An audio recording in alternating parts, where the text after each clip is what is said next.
అందరికీ నమస్కారం. నేను ప్రసాద్ రైతు నేస్తం నుంచి. ప్రసాద్ రెడ్డి గారి ఇంటర్వ్యూస్ మనం చాలా చూసాము. సిటీలో ఉంటూ సిటీలో బ్రతుకుతూ కొన్ని అనారోగ్య సమస్యల వల్ల కేసర్ దగ్గర ఒక అడవి లాంటి సృష్టించుకున్నారు ఉండమరిలో. అక్కడ ఉంటున్నారు.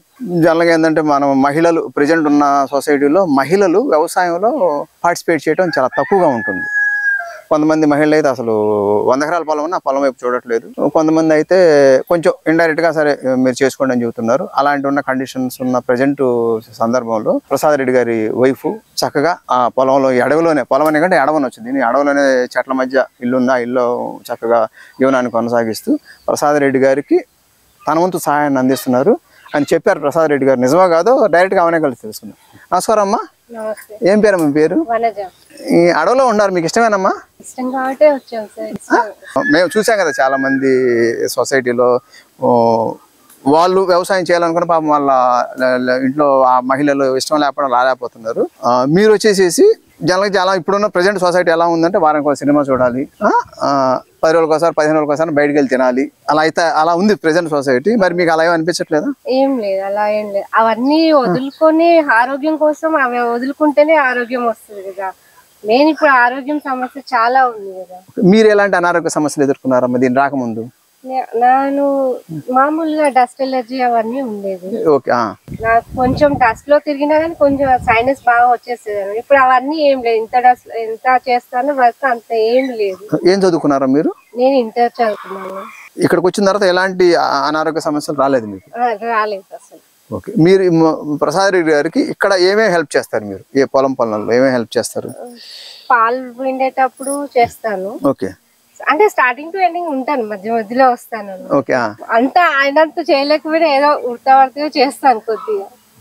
మీరు ఎప్పుడన్నా సరే ఇప్పుడు 10 years లో ఎప్పుడన్నా బాధపడ్డారా? మీ తోటి ఫ్రెండ్స్ కానీ మహిళలు కానీ వీళ్ళతో పాటు వాళ్ళలాగా నేను బయట హోటల్లో తినలేకపోతున్నాను, అలా ఎంజాయ్ చేయలేకపోతున్నా అంటే వాళ్ళ దృష్టి అది ఎంజాయ్మెంట్, అలా ఉండలేకపోతున్నాను ఏమైనా బాధపడ్డారు ఎప్పుడన్నా? ఎప్పుడు లేదండి. ఆ ఫీలింగ్ కూడా నాకు కలగనివ్వలేదు మా వారు. ఫుడ్ కూడా మేము ఇక్కడ అన్ని ఇక్కడ ఉన్న వాటితోనే చేసుకుంటాము.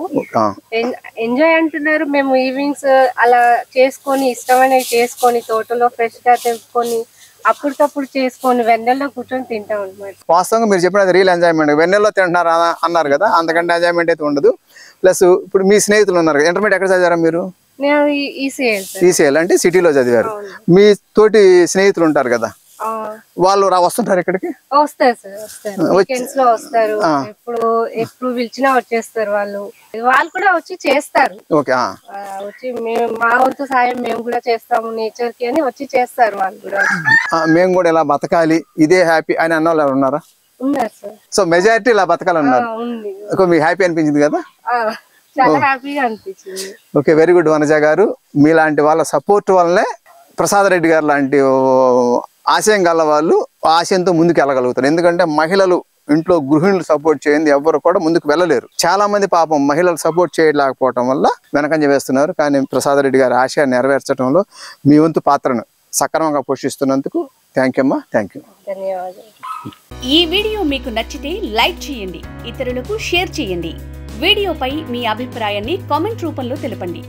మరిన్ని వ్యవసాయ వీడియోల కోసం రైతు నేస్తం యూట్యూబ్ ఛానల్ ని సబ్స్క్రైబ్ చేయండి. పక్కనే ఉన్న గంట సింబల్ నొక్కి నోటిఫికేషన్స్ ద్వారా తాజా వీడియోల సమాచారం పొందండి.